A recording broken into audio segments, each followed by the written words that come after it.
What if the most dangerous thing about Kanye West isn't that he's wrong? What if it's that he keeps being early? Every few years, Kanye says something that makes the world recoil. The headlines explode, the internet declares him finished, and yet, somehow, the conversation catches up. Not perfectly, not comfortably, but just enough to make you wonder. Because this isn't about defending everything he said.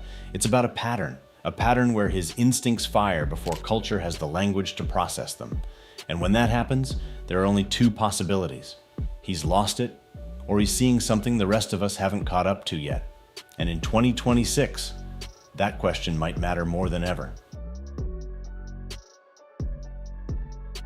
Before controversy, there was pattern recognition.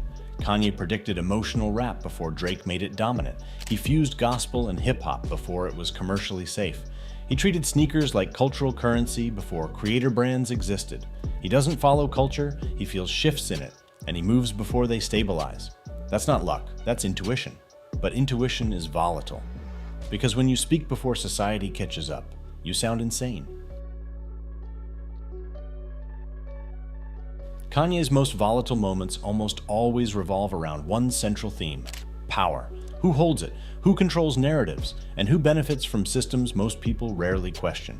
Back in 2005, on the song Crack Music, Kanye talked about the crack epidemic not simply as a tragedy, but as something connected to policy decisions, inequality, and systemic neglect. At the time, that framing sounded extreme to many listeners, but over the following decade, broader public conversations began addressing similar issues. Scholars, journalists, and activists began openly discussing the sentencing disparities between crack and powder cocaine, the role of policy in expanding mass incarceration, and how certain communities were disproportionately affected by the drug war. Kanye wasn't the first person to raise those topics, but he brought them into popular music in a way that felt emotional and confrontational. And emotion spreads faster than nuance. That pattern repeated itself later in his career when he began commenting on global politics and power structures. His remarks about media institutions, corporations, and governments often came out in sweeping, emotional statements. Sometimes those comments touched on real debates happening among academics and political analysts. Other times, they crossed into territory that felt careless or deeply offensive. The problem wasn't just what he said, it was how he said it. Complex global issues require careful language and historical context, but Kanye rarely speaks with caution. He speaks with instinct, and in the age of social media, instinct can be explosive. Once outrage begins, context disappears. This is where the tension around Kanye becomes impossible to ignore.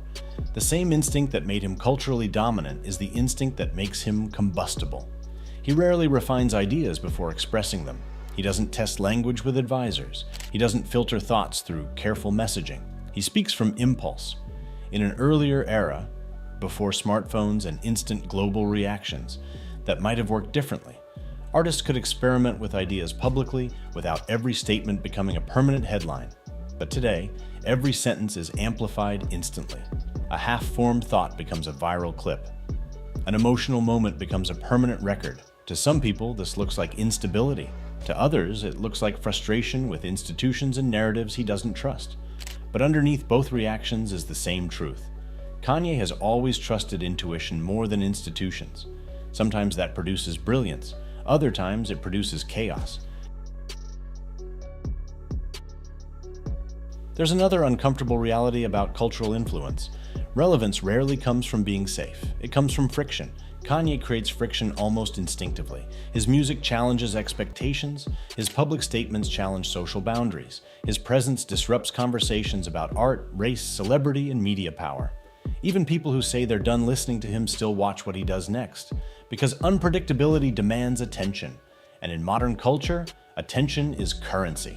The more unpredictable someone becomes, the harder it is for audiences to look away. This doesn't mean controversy is always productive, but it explains why Kanye remains a central figure in cultural conversations long after many people predicted his disappearance. Now look at the broader environment in 2026. Cultural norms are changing.